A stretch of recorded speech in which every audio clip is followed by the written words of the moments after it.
Today we celebrate the life of Blessed Franz Jägerstätter. Called to fight for his country as a Nazi soldier, Franz eventually refused, and this husband and father of 3 daughters, Rosalie, Marie, and Aloysia, was executed because of it. Born in St. Radegund in Upper Austria, Franz lost his father during World War I and was adopted after Heinrich Jägerstätter married Rosalia Huber. As a young man, he loved to ride his motorcycle and was the natural leader of a gang whose members were arrested in 1934 for brawling.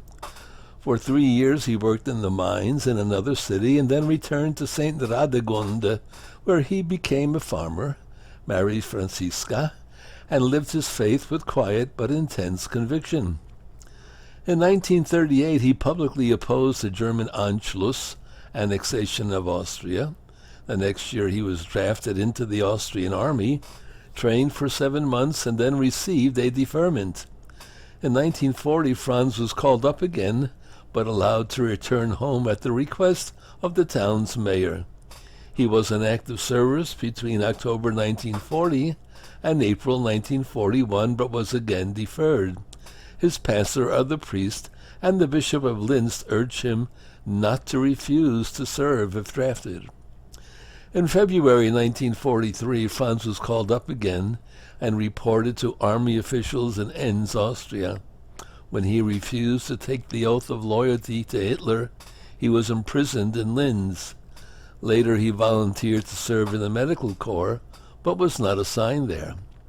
During Holy Week, Franz wrote to his wife, "Easter is coming, and if it should be God's will that we can never again in this world celebrate Easter together in our intimate family circle, we can still look ahead in the happy confidence that when the eternal Easter morning dawns, no one in our family circle shall be missing, so we can then be permitted to rejoice together."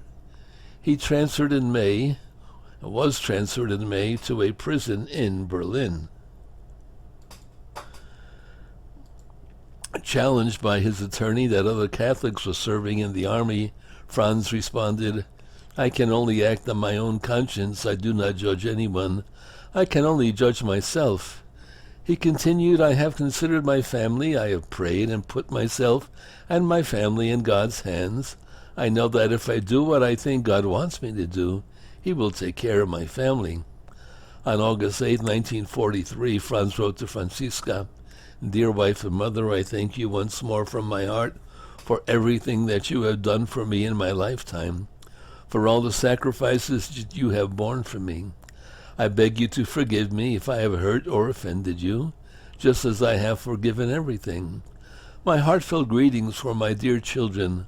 I will surely beg the dear God, if I am permitted to enter heaven soon, that He will set aside a little place in heaven for all of you." Franz was beheaded and cremated the following day.